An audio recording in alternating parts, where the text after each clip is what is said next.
Okay, here we go.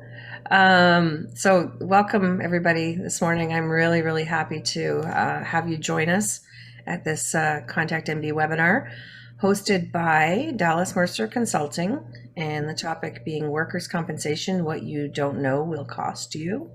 And I'm happy to turn it over to Dallas Mercer herself. Thank you.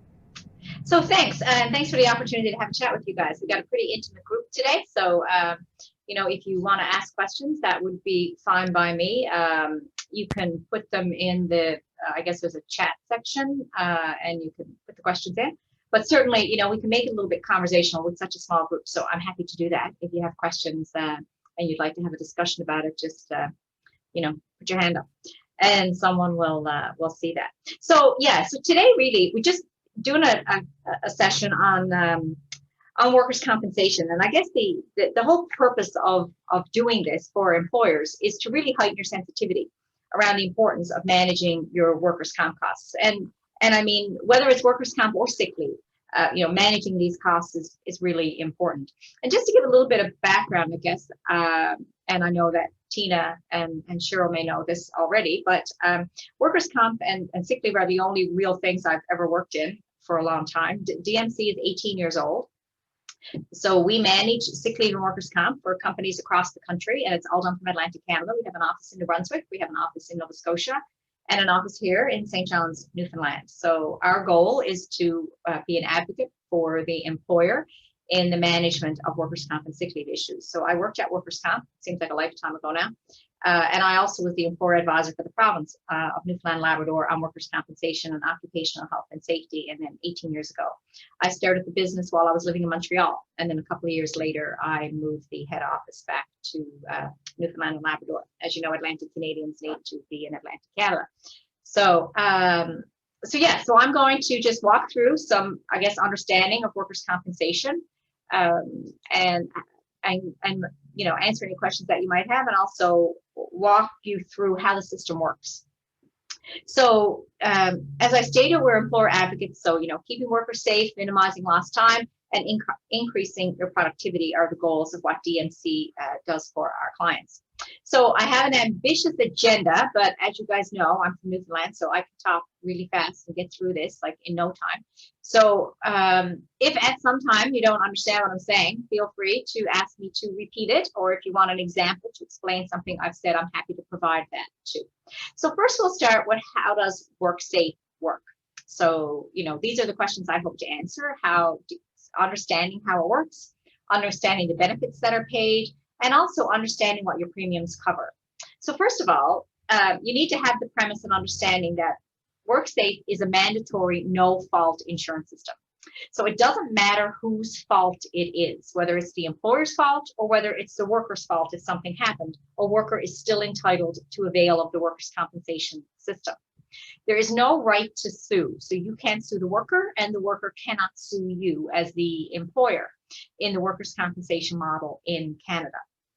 Now, there's always exceptions. So if there is a third party involved in the case of a car accident, where there's another insurer involved, then there could be an opportunity to sue. But just between the worker and the employer, there's no right to sue. And you also need to remember that it's 100% funded by employers. So there's no government money in the workers' compensation system. It's funded by the employers of the province. So let's just look at some of the benefits. So temporary earnings loss, otherwise known as TEL, is the benefit that's paid to a worker during their recovery. So while a worker is recovering, the benefit is called temporary earnings loss. Then when a worker is in rehabilitation, it can be referred to as rehab or LMR, or in some cases even transitional benefits. And that's while the worker could be in a rehab program or participating in return to work with the employer. And then there's what's called a long-term benefits, which could be called extended earnings loss.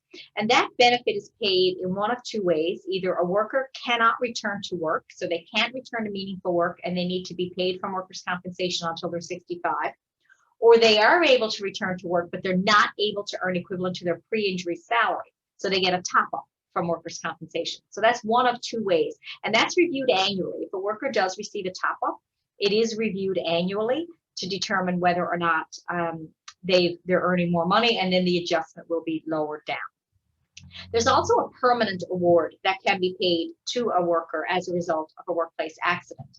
And that permanent functional award is based on a worker who has now been permanently has a loss of function as a result of a workplace injury. And how that benefit is paid is your whole body is rated as up to 100%. So every function that your body performs has been assigned a percentage. So based on what was lost, then you would be paid that amount. So it could be 1%, 2%, could be 10%, depending on like your pinky on your non-dominant hand would be worth 1%. So you'd be paid 1% of the ceiling of the workers' compensation benefits, which is around $60,000 now. Medical aid is also covered as a benefit from WorkSafe, and medical aid benefits are those benefits from doctors, medical, could be physiotherapy. So when you go to the doctor as a result of a workplace accident, it is not covered by your provincial Medicare plan. It is paid for by WorkSafe. So they pay the doctor for that visit. So likewise, if you have surgery, if you have a CAT scan or an MRI, or you need crutches, or you need medicine, that's all covered by WorkSafe, and it would be called medical aid. There are also dependency benefits. So if a worker dies as a result of a workplace accident, the surviving spouse will receive the deceased worker's benefits until the deceased worker would have turned 65. And also, if that person who died had dependents, then there would also be monthly allowances depending on the age of those dependents. So what do employers' premiums cover? They cover all the benefits that we just discussed. They also cover the administration of WorkSafe, all the staff. They also cover the occupational health and safety. So occupational health and safety is also the enforcement division and education division, which are housed with WorkSafe in New Brunswick. Not like that in every province, but in New Brunswick, they're all considered WorkSafe. So it also covers that. There's also a health and safety research fund that would be paid for. And as well, the review division is also, it's called WCAT. That's a typo here. Sorry about that. It's actually called WCAT in New Brunswick. So we need to think about the Meredith principles. So every workers' compensation board across the country operates under the same set of principles. So Sir William Meredith in Ontario established these principles in 1910, and they have been used by every workers' compensation board across the country. So again, we already talked about the no-fault insurance. It's also collective liability, so it works on the same premise as your car insurance. There's, everybody pays for the benefit of who needs it. There's security of payment as well. So if an employer defaults and doesn't pay their premium, that does not bar the worker from getting payment. There is security of payment for a worker who needs it. Workers' compensation has exclusive jurisdiction, which means they have the right to administer their system in accordance with the Act, the Workers' Compensation Act. So rarely do you see workers' compensation issues ending up in the courts. They have their own process and their own appeal structure built into their own system that can handle most of the issues. There's also an independent board which is appointed, and it's made up of worker reps, employer reps, and some members at large. And they provide the governance for the workers' compensation system. Any questions so far? Okay, so WorkSafe-NB, when we look at the coverage, so there's about 15,000 employers in 30,000 workplaces. 92% have less than 20 employees. So when you think about the system, 80% have less than 10 employees. There's a very small percentage of employers that actually pay for the workers' compensation system.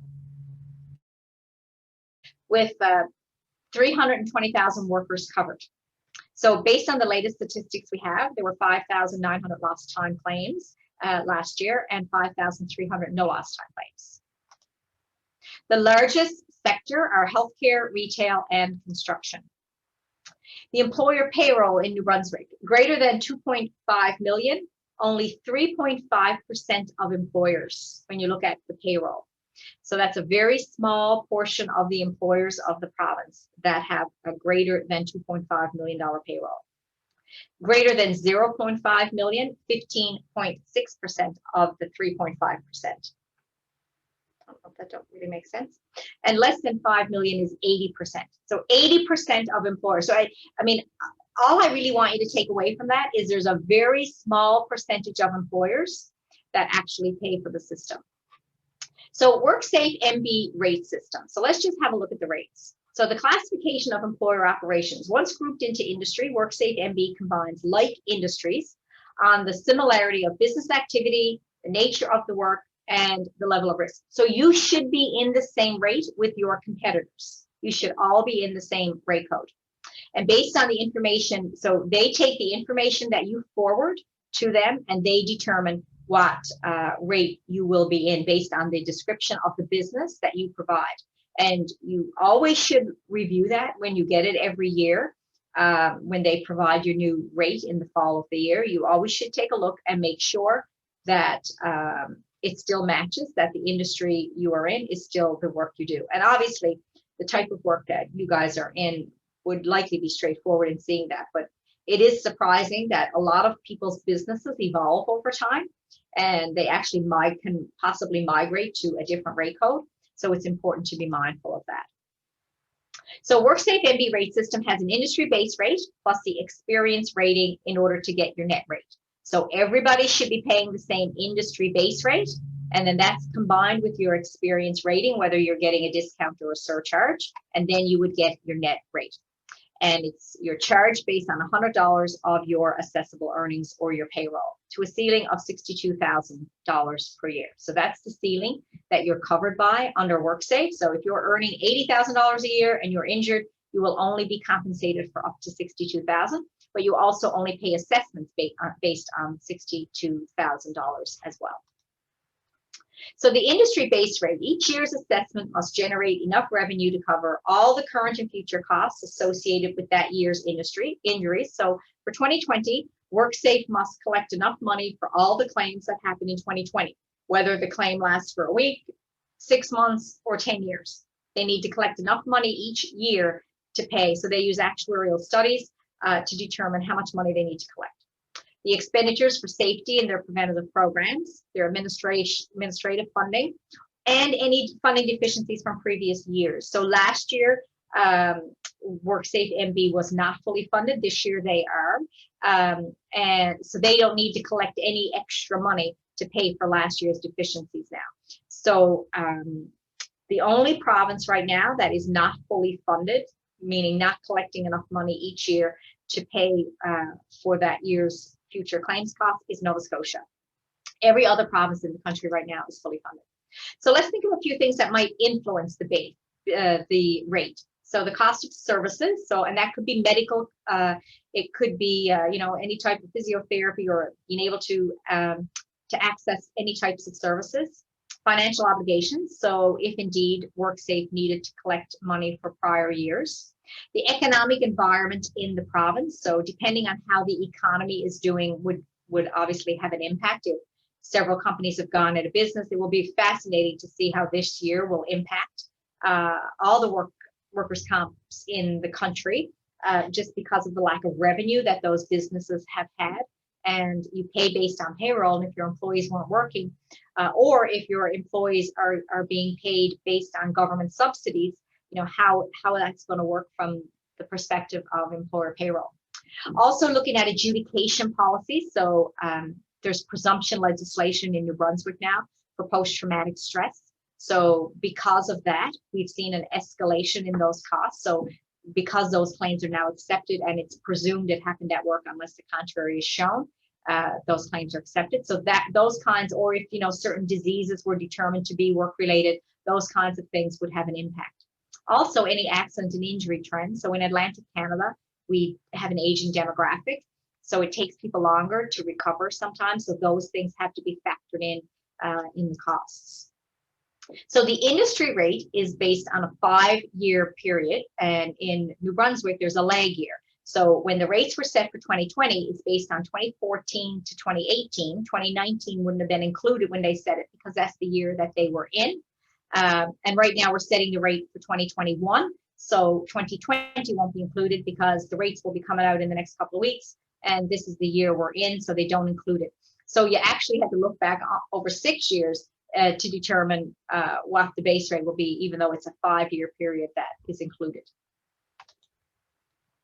So you need to remember that the performance of the group affects everyone in the industry. And I just want to give you an example of that. Back in 2004, when I first started working with the fish processors in Newfoundland and Labrador, their base rate was $6.14. And depending on how they were doing with their experience, they could have been paying up to $8 or $9 with the surcharge on top of the $6.14. And even though they're fierce competitors from an industry perspective, they all knew they needed to do something with this base rate. So they came together and we worked with each one individually. And now the base rate is $2.61. So that's a huge drop, and that's directly off the bottom line, where an industry chose to tackle a problem together, even though they were competitors. And then everybody wins when industries work together to do these Dallas, kinds of can I ask a question about that? Yep. How did they come together? How did The they? association. So there's ASP, the Association of Seafood Producers. Right. So one company had hired me. So the company that hired me was the Barry Group. They introduced me and asked me to come and do a talk at the association. So the association asked me to come and present to the whole group of them. And we talked about what their rates were, and we talked about some initiatives and what they needed to do and what we were doing with the processor we were working with. And then independently, they all engaged me. And everybody's information is private, so we didn't share what was happening at one facility with another facility. The information was kept private, but the initiatives that we put in place were very similar depending on the type of, it couldn't be exact because they're processing, different things. Some are ground fish and some are, doing a crab and a shrimp and this, so, there were nuances, but the principles of what we needed to do were the same. So because they all engaged and were all on board to do something, they were able to conquer and bring that rate down, and everybody benefits. There are other associations I've worked with, for example, with the Home Care Association, where the association engaged me and the companies actually paid the association for the engagement. And then the parameters, and I reported to the association as to what was happening in general terms. But the individual companies, again, got the information that was particular to them. Now, and we have had tons of success in industries. Could you give just one example of an initiative that would have been set out that would help affect this rate in the long run? Okay, I can give you one for the fish plants, for sure. So just as an example, and I don't know how much you know about the fishery, but what we did was the fishery is very seasonal. So what would happen is usually in August, early September, we would see an increase in claims. And then when the fishery, and if we had people on modified work, what typically happened before our involvement is the plant would shut down because everybody knows when the season's almost over. Mm-hmm. And then people would stay on workers' comp until the plants reopened in March or April of the following year because the plants would shut down. So what we did was we said, well, we're not shutting the plants down. We're keeping them open because there's lots of work to do. There's painting to do, there's inventory to do, and we're going to bring those workers back on modified work during the downtime. So when we called those workers up and said, what your schedule is for next week, they said, well, the plant is closed. And we said, oh, yes, it is, but it's not closed for you. You are an injured worker, and we're going to bring you back, and we're going to find opportunities to keep you engaged. So what happened was, some of them just went and got a clearance because they weren't used to, they wanted to be off during that time. Mm-hmm. And some, we actually did the work with them till recovery. So, they painted, or they, did inventory, or they, did different things to clean up, or different initiatives or projects. So that had a significant impact on separating fact from fiction, but also in demonstrating that, if you can think outside the box, because I got pushback from the company originally saying, well, hang on now, that means I got to have management there because I got to, we got to have someone there to keep an eye on these people. But it worked out really well. I mean, we were able to really put some processes in place that I think became a really big asset to the industry as a whole. And also, everybody, always thinks that they don't have modified work, but there's always modified work. So I think us going in there and identifying options for modified work, and also making sure that modified work programs were progressive, and not just putting someone on modified work and kind of forgetting about the fact that they were in the modified work. So it's just, checking in, talking to the doctor, always moving like the hierarchy of return to work, always moving that worker closer and closer to their pre-injury job, or making the determination that they can't do their pre-injury job, then we need to accommodate them permanently and close the claim, and they have permanent accommodation. So it's just giving it a lot of attention, and really, and also it's knowing the workers' comp system as well, and understanding the nuances, what the employer's role is, what the worker's role is, make sure you communicate those, and having those conversations. And we also have an internal department that does all the objections and appeals, and understands the legislation and policy with asking for cost relief and these kinds of things. So it's just really having a concerted effort in an industry that almost trains that industry in how they need to maneuver things. Does that answer your question, Cheryl? I can give you more industry examples, or does that give you an understanding? No, that was fabulous. Thank you. Great example. I have a question. Sure.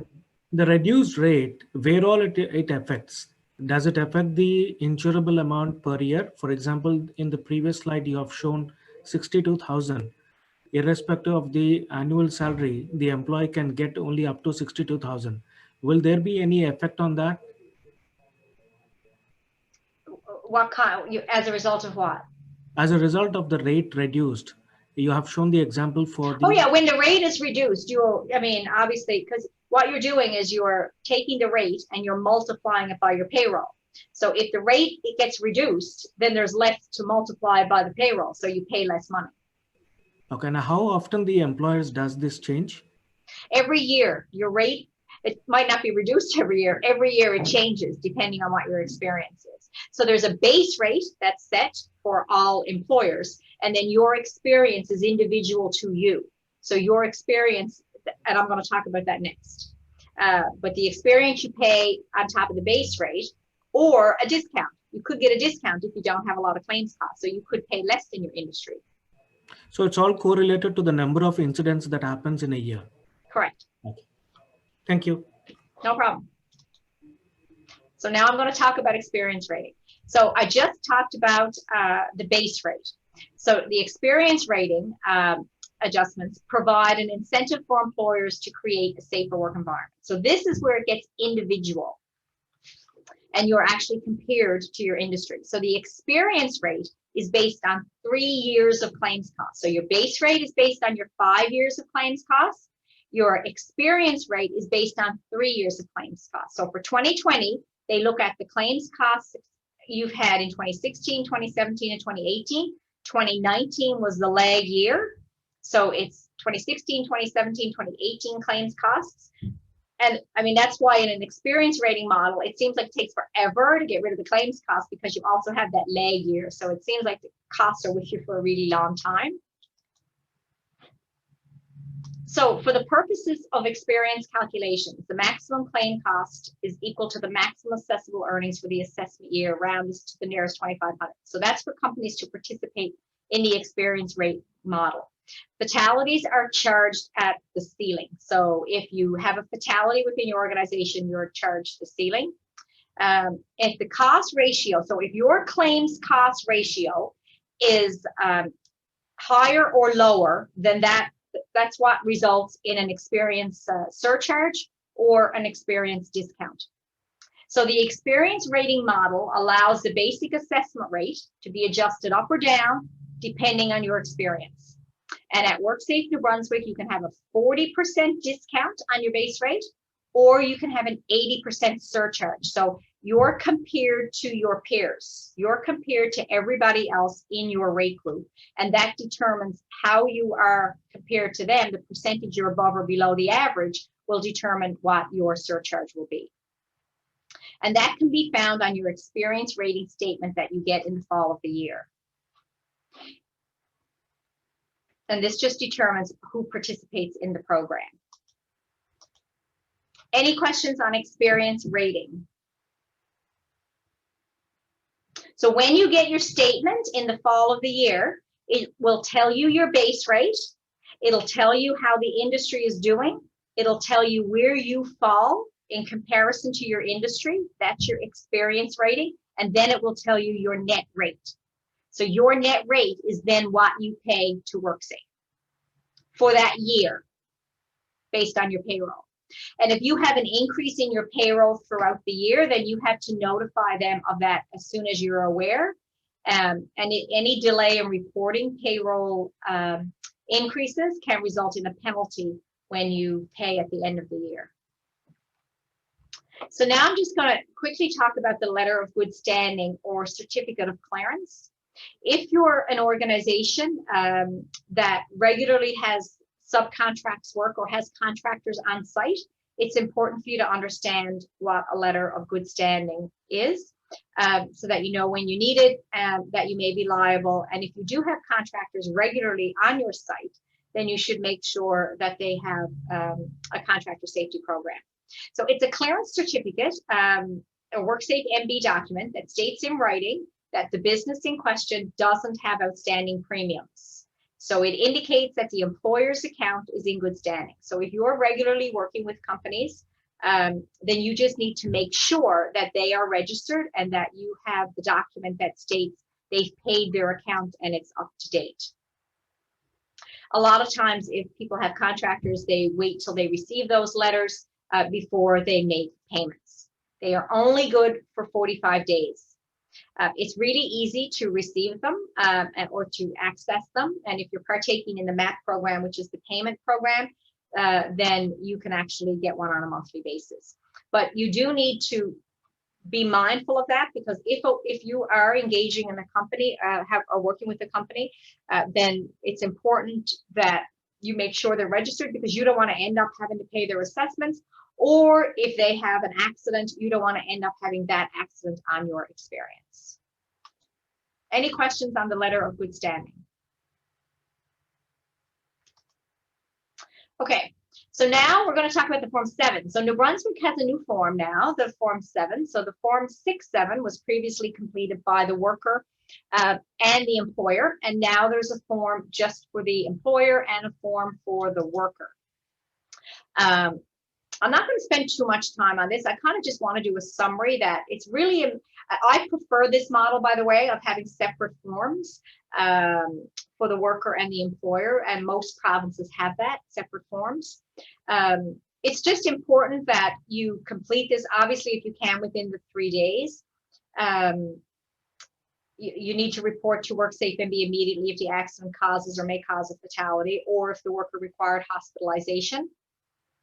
You need to ensure that a person of authority is completing this form. This form is pretty critical to the workers' compensation claim and the management of the claim, and you don't know how long a claim is going to last. So it's really important that you think about this claim could be the claim that could last a very long time. So you have to make sure that that the information is accurate, and the person who's signing it on behalf of the company has the authority to do so. So this form is used for adjudication and benefit entitlement. Make sure you send accompanying information if you need to. Be honest with the questions. It's workers' comp's job to adjudicate. So if you have information to provide, you should do that. If you have concerns about the claim, you need to let them know up front. And if you're paying the claim, then you need to state clearly the workers participating in return to work. You need to make sure you state that. I think that's a duplicate. If you're paying, be clear. And if you are objecting, it's important that you notify them that you are objecting. Because if you don't do that when you're sending the Form 7, then it's a possibility that the claim could get accepted before you have an opportunity to send in your objections. And it's always tough to appeal a claim after. Sorry, go ahead, Tina. Sorry, Dallas, didn't mean to cut you off. That's okay. And I should probably know this, but when you talked about the change from the Form 6-7 to a Form 7, when was that made effective? Within the last month or two. Okay, thank you. They're still accepting the Form 6-7, but just for another limited amount of time. So the Form 7 is for the employer, and yes, Form 6 is for the worker. Form 6? Yes, and it's really important that you don't use that Form 6 as your source of information for the Form 7. They should be completed independently so that, you know, you've done your own investigation, and you're aware of the own information from your point of view, so that it's not necessarily biased in any way by reading what's on the Form 6. Thank you. Hi, this is Deepa Khosla from TechMHR. I just have one quick question.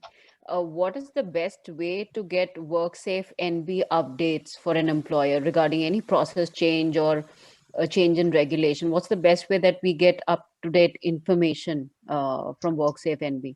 They usually do announcements. I mean, certainly on their website, they always have updates, and you can check in, I guess, regularly. It's hard to remember to do that, though, unless you're involved with it every day. Yeah. But they certainly, you know, there's usually news releases when they're making changes, and I guess whoever is involved within the company, you know, they should be getting regular, you know, usually if you're on their list, you'd be getting regular information as to what's happening. Okay. So next, we'll spend a little bit of time talking about return to work. So, you know, New Brunswick does have the reemployment obligation, and of course, not only with WorkSafe, but also human rights.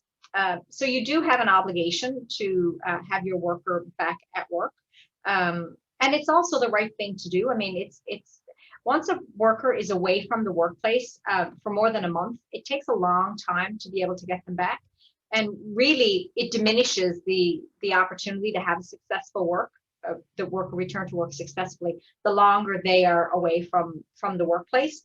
So it is the right thing to do to have the worker back in the workplace. I'll talk a little bit about voc rehab in a second. So WorkSafe NB requires that injured workers actively participate in return to work activities and communicates consequences for not participating. WorkSafe NB hasn't been you know, really great at implementing consequences for workers who don't participate in available return to work, but I do think they're getting better at that now. We've certainly seen some really positive impacts lately with us representing our clients in New Brunswick and what we've been able to do there. There is a you know, they do recommend that you follow a structured plan when you're bringing a worker back. It's also really important that the plan follow a hierarchy and that there be progressive return to work, so that the worker is not just, you can't have to constantly be revising the plan because the worker should be getting better as time goes on. So you need to make sure that the plan is in accordance with the worker's functional abilities. So early and safe return to work can be therapeutic. You need the cooperation of all parties. So, you know, the medical provider or other healthcare providers who are providing the functional information. It is legislated in accordance with the Workers' Comp Act and also human rights. So workers' right to equal treatment and the employer's right. So it's balanced between the worker being entitled to equal treatment, to being able to return to work, but also the employer's right to make sure that they operate a productive workplace. And some of the parameters around that, with 10 to 20 employees, an employer must hold a position for a year for the employee to come back. And for 20 plus employees, they must hold it for 2 years. If you bring a worker back and then you terminate the employment relationship, then you know, WorkSafe will determine that you didn't fulfill your obligation. So there could actually be fines or penalties. You would have to demonstrate. So for example, we have had companies who brought workers back after they've been injured, but then something happens within the company and they got to lay people off, or they lost a contract, or something could happen. So as long as you demonstrate to WorkSafe that it was for reasons not related to the injury, then you would be fine. So, you know, the responsibilities are for all the workplace parties to address the barriers, maintain communication between the worker and the employer. So it's not just the employer's responsibility to maintain communication with a worker.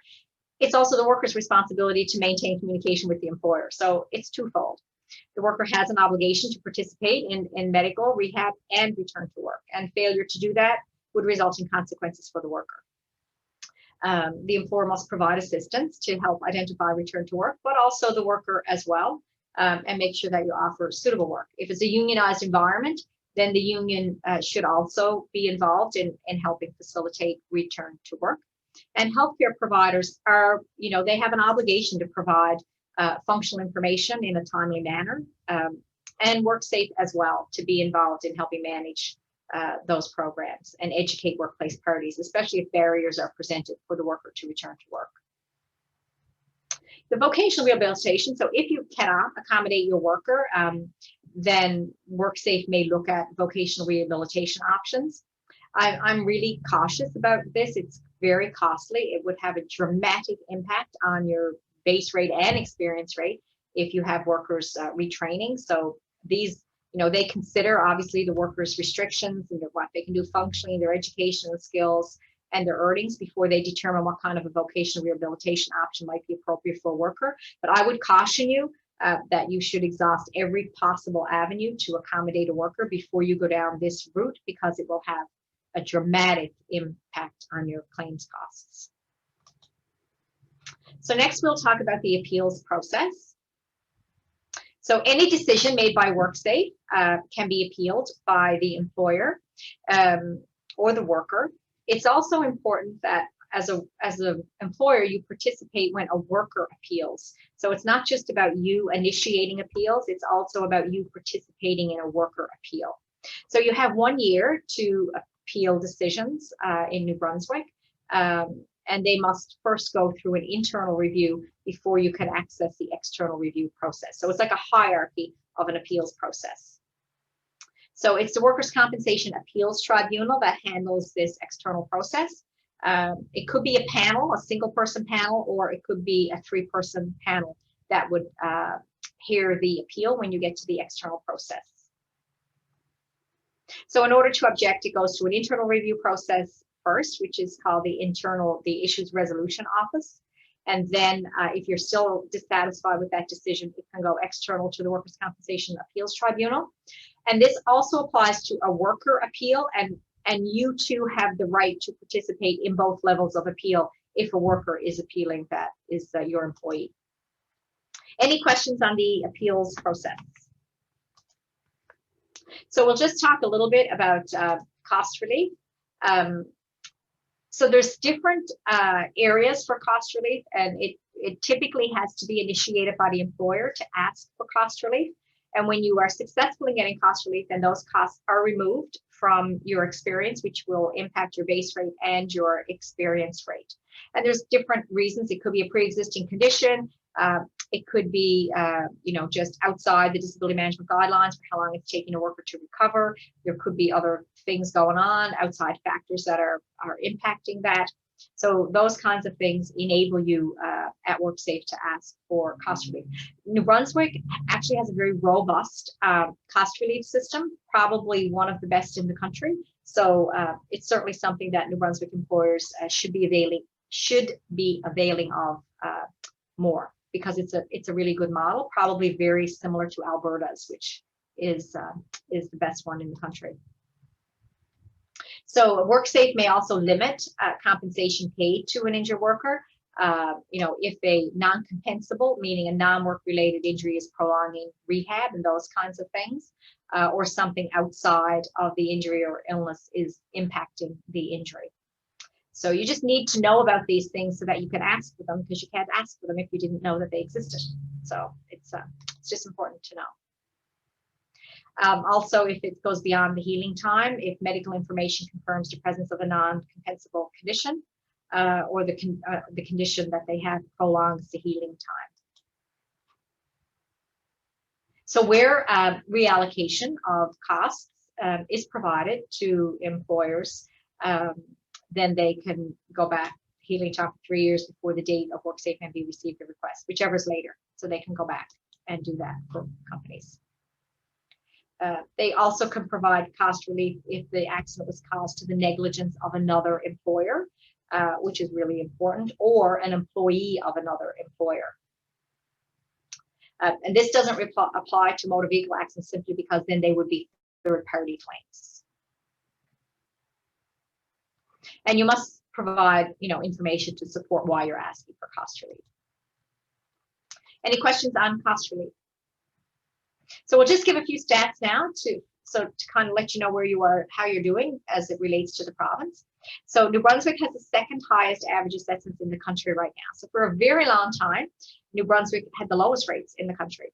or the second lowest for a very long time. So, and I'm sure, anyone who was in New Brunswick over the last 3 or 4 years knows full well that the workers' compensation system got turned upside down. So, so the rates are still fairly high compared to the rest of the country, but they did come down a little bit from last year, and they are predicting that they're going to come down a little bit more for 2021.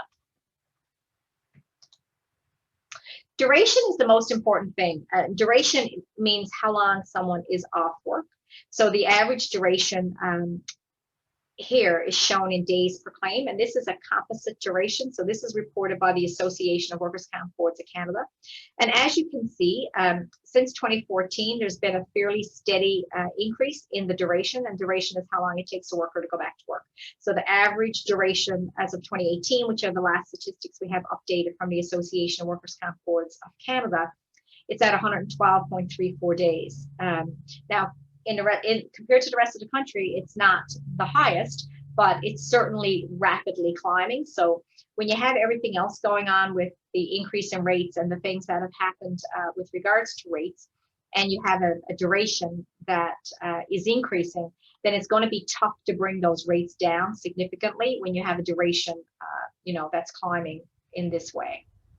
Is there any insight, Dallas, as to why that duration is climbing? Well, durations directly relate to return to work or WorkSafe implementing return to work. So I do think there's a combination. I mean, we've had a lot of really good discussions with Doug Jones, the CEO of WorkSafe in New Brunswick. And we worked previously with Doug when he was at Canada Post, because Canada Post was a client of ours for a long time. And I think he's very engaged in trying to stop this trend, but I think it takes time. And I think in New Brunswick for a really long time, the rates were really low, and there was a bit of complacency around employers bringing workers back because the system was really was functioning well from the cost perspective. So employers weren't that motivated to bring people back because the costs were really low anyway. And WorkSafe wasn't taking a lot of initiative to implement return to work programs because employers weren't demanding it. And then it just gets to be a bit of a vicious cycle. And now when you see the duration climbing to this degree, there's a lot of pressure on everybody now to start to do things. So it's almost like New Brunswick's a bit late to the party because other provinces have been doing this for 10 years, having, really robust, stringent return to work processes. Mm-hmm. And New Brunswick is now just kind of showing up trying to figure this out. So that's the type of thing that if a company noticed their own, return to work numbers were not great, that's something where your company would be able to sort of jump in and help with, managing that or offering solutions or that type of thing, right? So. Yeah, that's exactly what we do. That's exactly what we do. It's about return to work and helping companies navigate that. And if the barrier is the doctor, then we need to get past that. If the barrier is WorkSafe, then we need to get past that. And if the barrier is the worker, then we need to get past that. And sometimes you got to, use an approach where there's penalties or there's suspension of benefits. And also even employers need to get on and understand that they play the most critical role. I mean, if they don't have options for return to work, then, they can't move ahead. So it's also helping employers navigate and understand that they need to be creative.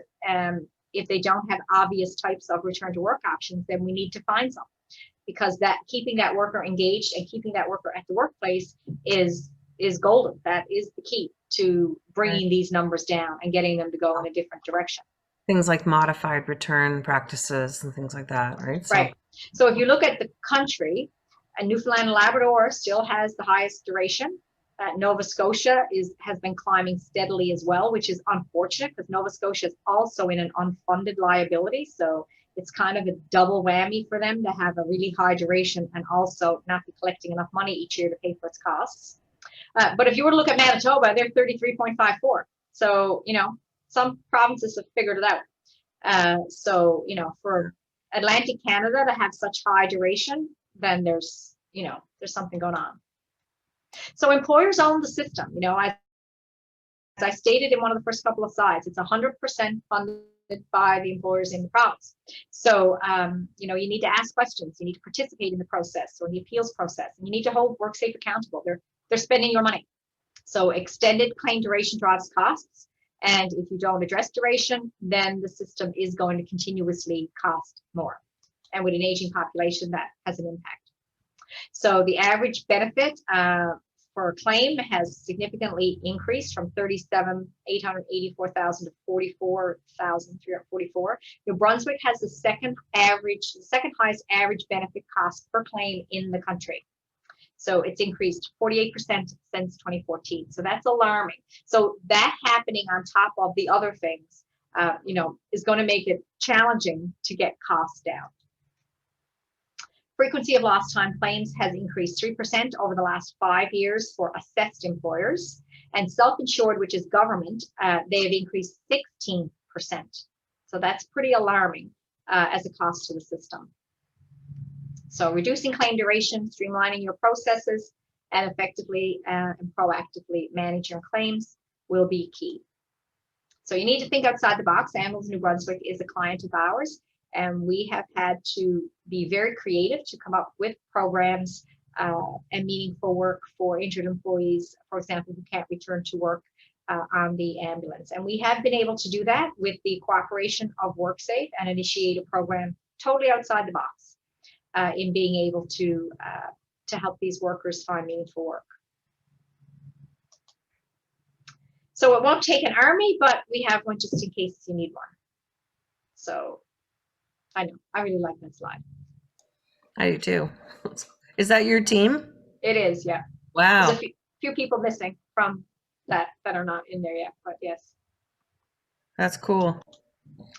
So, as a participating in this seminar, I'm happy to provide anyone with a free consult with me if they wanted to ask some questions or talk through their own experience, or talk through in a little bit more detail about what kinds of things you could possibly do in certain areas if you're having difficulty. And that can be workers' comp or sick leave, depending on what kind of issues you have, because we do model the processes very closely, even though with workers' compensation, obviously there's a defined process. But I know for some companies, sick leave is a bigger issue than workers' comp.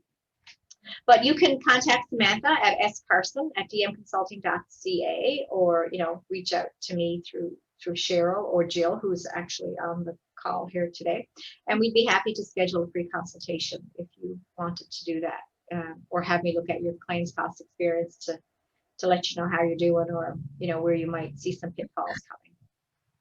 So thank you for your attention, and Cheryl, I don't know if you have any other questions. Yeah, did anyone participating have any questions for Dallas before we wrap things up? You mentioned, Cheryl, that you're recording a session. Is that something that you'll be sharing with us? I'll put it up on the website as well after. Perfect, thank you. You're welcome. I don't have any question, but a very, very insightful and useful session for employers. So thanks so much to both of you for organizing this. Our pleasure. Thank you. And Dallas, thank you so much for your time and your expertise. The knowledge just sort of flows out of you, which is awesome. And I thank you. The only thing I know. The only thing. That's it. That's all I know. Workers' comp. But you know it well. That's good. So anybody, and all, if you in the future, if you want to connect with Dallas, if you forget the contact information, whatever, you can always reach through me, and I'm happy to make that connection with anyone who wants to talk with them. All right. If there's no further questions. All right, thanks. And nice to see you, Tina. Thank you, guys. Thank you. All Thanks right. so much. Bye. Take care. Bye. Thanks, guys.